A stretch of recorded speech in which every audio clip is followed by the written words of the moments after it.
Hello, my noble band of outlaws. Outlaw Samurai coming to you live with a video. What's this? As we see, I have my Enma in the video today. That can only mean one thing. This is a One Piece video, more specifically a Zoro video. Or I suppose it could be a video about any One Piece swordsman.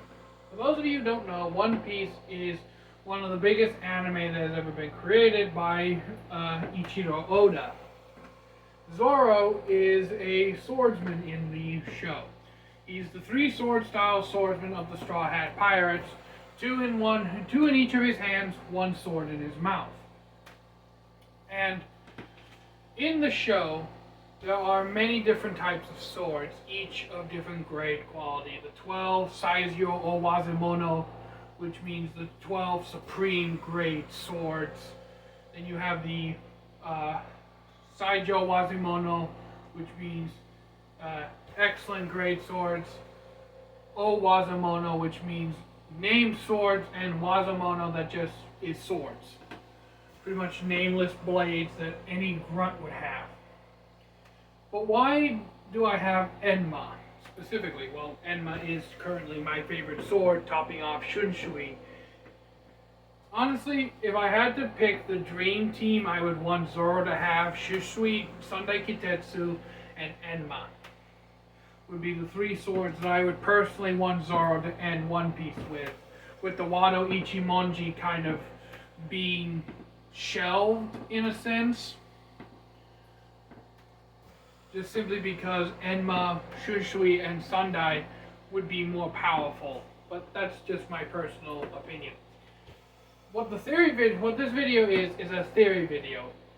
In the world of One Piece, there are what are known as black blades. These are the most powerful blades in all of One Piece. And only the greatest, most powerful swordsmen have them. Alright? The two black blades that we know of are Shunsui and Mihawk's Yoru, which it now occurs to me that I should be putting pictures here. So Shunsui here, Mihawk's Yoru here. These black blades are the complete highest echelon of strength in One Piece, even exceeding the 12 supreme grade swords. But how does one turn their sword into a black blade? Because black blades must be forged by their masters. Ryuma, a samurai that originally starred in Oda's a one-shot manga, which for those of you who don't know, one-shot mangas are basically just one chapter long mangas that mangaka kind of write every once in a while as kind of breaks from their main stories, or they write them in hopes that a serializational company like Shonen Jump will see the one shot and want them to make an entire manga based off of it, or want them to make a different manga. The one shot in particular is called Monsters. Netflix just recently turned it into a episode of One Piece that airs chronologically. Monsters is aired right at the end of when Zoro fights Ryuma's zombified corpse in the Thriller Bark arc. Because when Zoro gets Shunsui, the black blade of Ryuma, he gets it from Ryuma's corpse that was reanimated by Gecko Moria in the Thriller Bark arc. And we get to see like the flashback of Ryuma slaying a dragon in his younger years, and then giving the sword Shunsui to Zoro, saying that it shamed me to let this body of the legendary samurai know defeat. I know that with you, Zoro, this Shunsui will be satisfied. Zoro ends up taking Shunsui and owns it for the entirety of the 2-year time skip, and then once he gets to Wano Kuni, the samurai country, he returns Shunsui in place of Enma. And Enma has a unique ability of drawing out haki. What is haki, you may ask? Haki is basically a power set in One Piece. It's your will manifested. And there's three basic forms of Haki. There's observation Haki, which lets you kind of see what your opponent's going to do before they do it, sense danger. The evolved form is future sight, where you can literally look a few seconds into the future and be able to dodge. The most prolific user of this is Shanks and Karakuri, two other characters in the show. And then there is armament Haki. There is vulcanization, which is coating your sword, coating pretty much your body, your weapon, whatever you want in a physical representation of your will, a physical buff, if you will, since Haki literally translates to will in Japanese, like your will, your Haki. In armamental Haki, as I said, the first stage is vulcanization. This is when your swords, while they become black, are not black blades. Once the vulcanization wears off, the swords return to normal. The second form is the invisible form of the vulcanization process, where it still has the same effect, but the vulcanization is not seen. And then there is Ryo, which is basically kind of like a 6-inch punch thing, where you can transfer your armament Haki into a target without actually touching it, and then either cause that target to blow up or deal significant damage. And then there's the third type of Haki, known as Conqueror's Haki, or the ability to influence your will onto others. Conqueror's Haki cannot really be learned. You either have to be born with Conqueror's Haki, or you can't use it at all.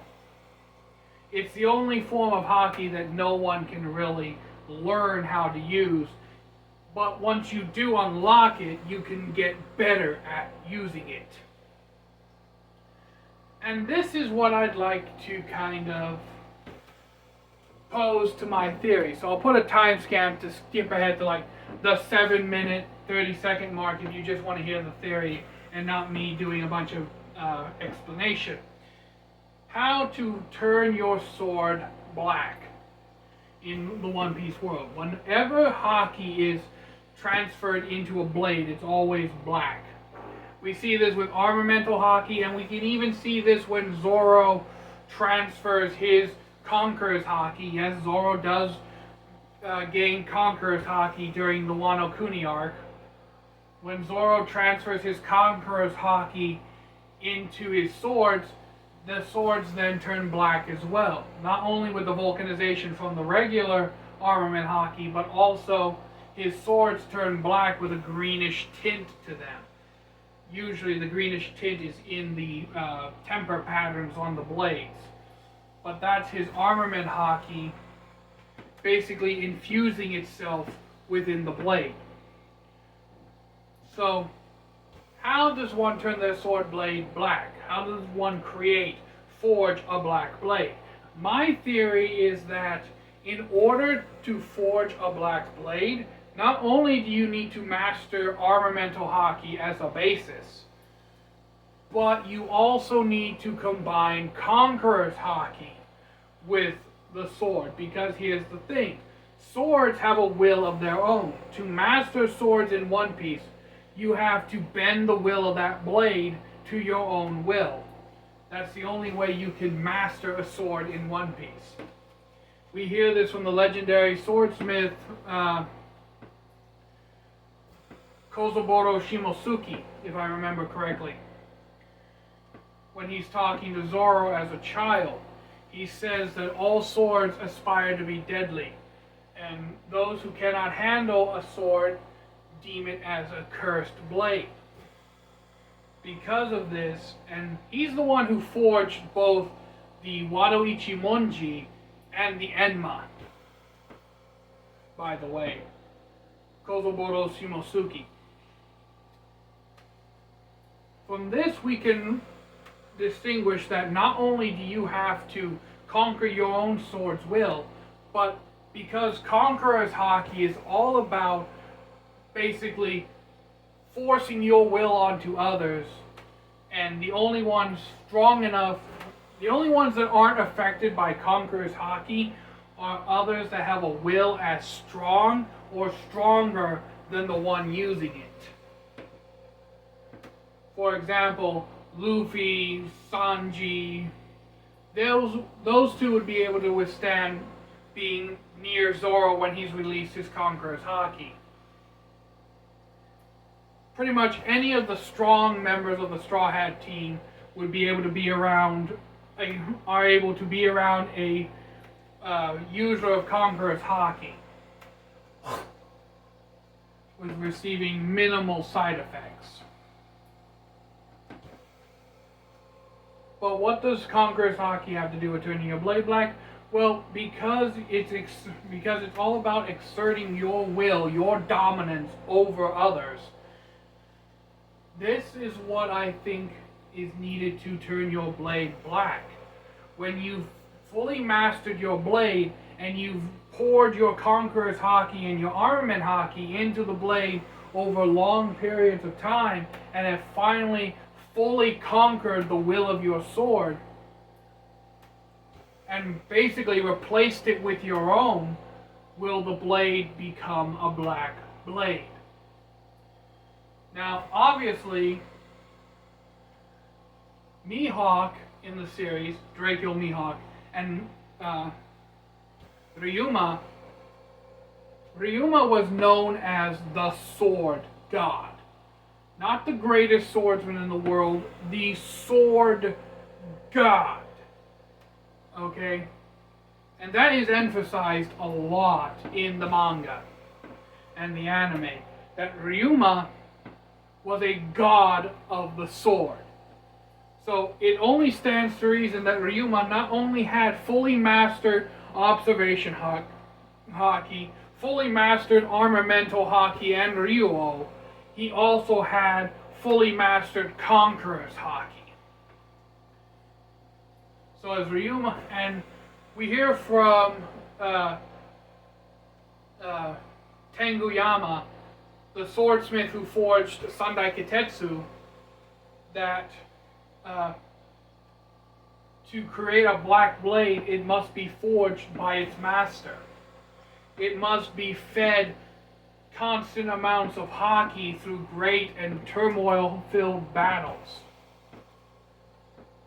Now, you may be wondering, Outlaw, if that is the case, why didn't Goldie Roger have a black blade? Why wasn't Whitebeard's Kumagiri, his Naginata, a black blade?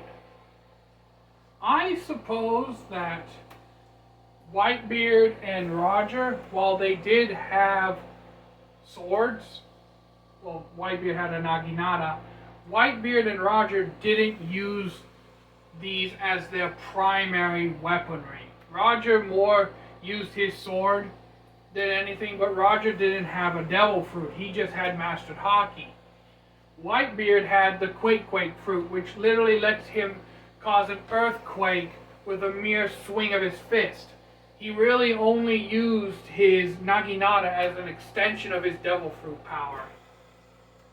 And while Roger did use a sword, I don't think Roger used the sword as his main only weapon. I think he may have used it in a similar way as Whitebeard, just to kind of extend the reach of his haki. However, Silver Rayleigh, the Dark King Silver Rayleigh, he was a dedicated swordsman. As we see, he's always fighting with a sword. So is Zoro. I think that the only way for you to truly turn your sword black is if you have both armamental and Conqueror's Haki, and a sword is your one true means of fighting. For Zoro, swords are pretty much the only means he has to fight. Yes, he has his no-sword style, but his no-sword style is hundreds of times weaker than any one of his sword styles. Every time we see Zoro in an actual deadly fight, he is using one or two swords. Mainly, if Zoro's not using 3-sword style, he's using Nitoryu or 2-sword style. But the point of the matter is he's always using a sword.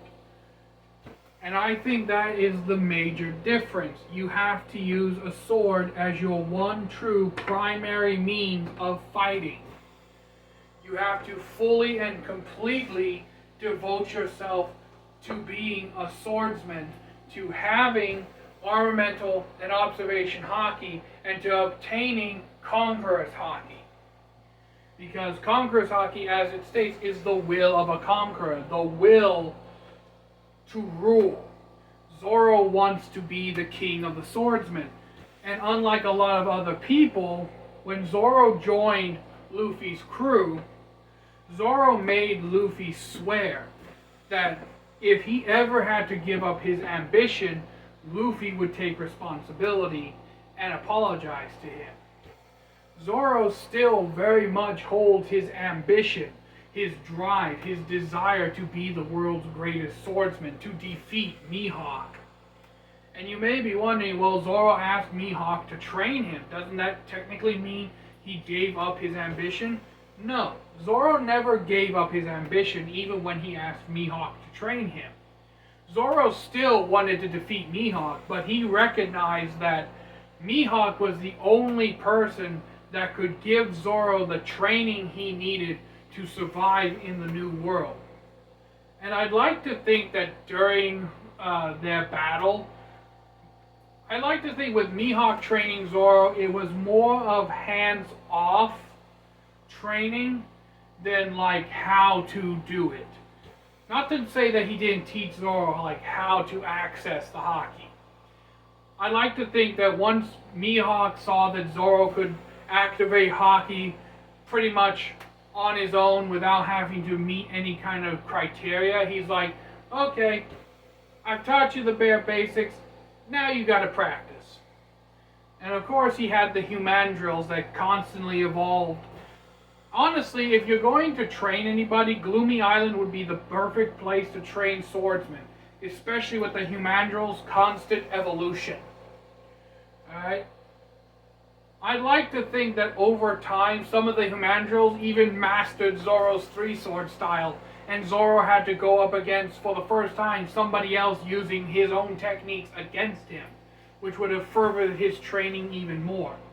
And on for Zoro's eye, I honestly think that was just like Zoro before he left. Mihawk was like, let me see how strong you've gotten. Let me see if all the work I did in training you paid off. And Mihawk noticed that, okay, this time I can't actually just pull out a pocket knife and beat you. I actually have to use Yoru from the beginning. Or maybe he wouldn't use Yoru, since there would be tons of swords lying around from the humandrills. Mihawk would just pick up a random sword, imbue it with some haki, and say, well, I no longer see you as a mere fly before. Well, I no longer see you as a mere fly. I'm still not the kind of man to shoot a rabbit with a cannon. This will work fine. I want to imagine Mihawk didn't use Yoru against Zoro, because if he did, he honestly would have ended up killing Zoro. Especially if he thought Zoro was worthy enough for Mihawk to actually try and fight him. So I'd like to imagine Mihawk just picked up one of the swords the humandrills were using, and he fought against Zoro. And during the clash, Mihawk slashed Zoro and he wasn't able to block it, and he ended up cutting his eye. That's what I personally think is my headcanon for Zoro's missing eye. It's not really a secret power-up or anything. It was more Mihawk just giving Zoro a test. Right? Like, the scars the swordsmen carry are badges of his valor. And as long as they're not on his back, then there are no shame in having these scars. Scars are the mark that you have truly embraced the way of the sword.